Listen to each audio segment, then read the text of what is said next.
السلام عليكم ورحمة الله وبركاته. اللهم صل وسلم على سيدنا محمد. على السلامة، شحوالكم؟ لاباس؟ ان شاء الله تكونوا في خير ونعمة. اليوم جبت لكم وصفة المقرونة بالدجاج. هي الوصفة تعتبر معروفة وشعبية في تونس. الناس الكل تعرفها. ونعتبره هذا الطبق طبق رئيسي في تونس وفي بعض البلدان المغرب العربي. خلينا نبداو وصفتنا. هنا عندي دجاجة قصيتها وحطيت فيها دقيق، حطيت فيها الفرينة تسحب الزفارة بتاع الدجاج. خليها 5 دقائق 10 دقائق على جهة. نتعداو للمكونات الطبخة الوصفة. عنا تابل، فلفل أحمر، فلفل أسود، وعنا الملح، عنا 4 حبات ثوم مهرسين، بطاطا كبيرة مقسمة ورند ورق الغار، و5 كعبات فلفل. عنا طماطم.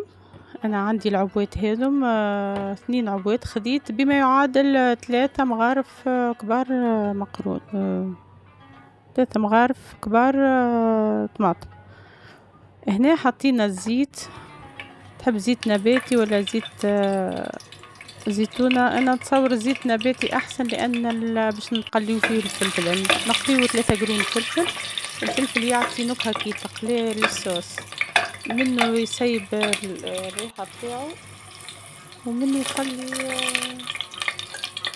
طعم الصوص مميز، تحسه بنين.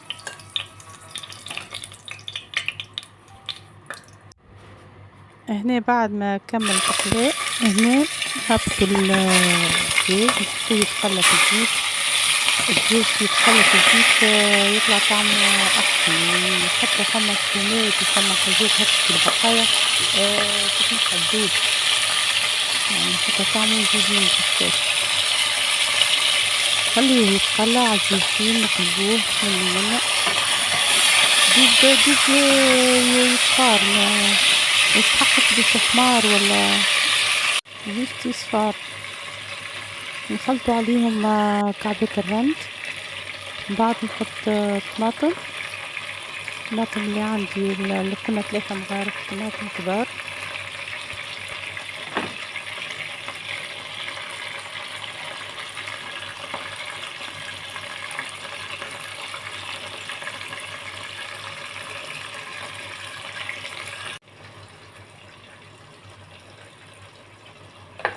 ونكمل نحطوا اللفاح اللي كان، التوابل اللي كانت عندنا فلفل زينة الأحمر والتابل والملح، ومازال ونحطوا الفلفل الأكحل.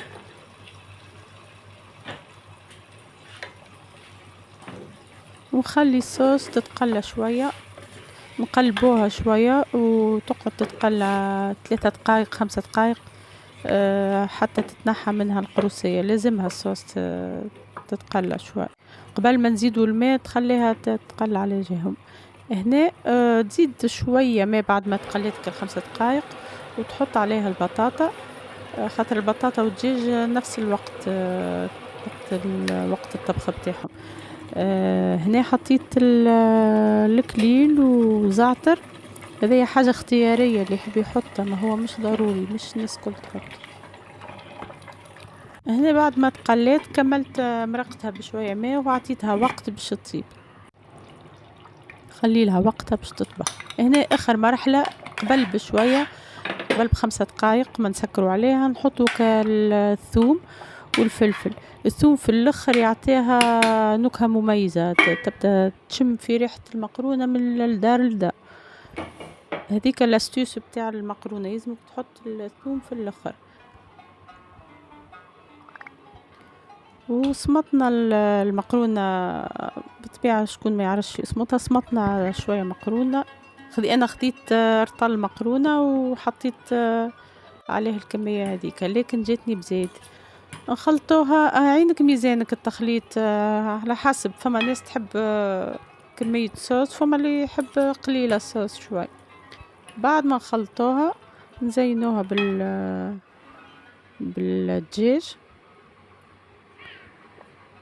وهذه هي وصفتنا اليوم. وصلنا لآخر الفيديو، واللي ما اشتركش فضلا وليس أمرا اشتركوا معنا وفعلوا الجرس يوصلكم كل شيء جديد.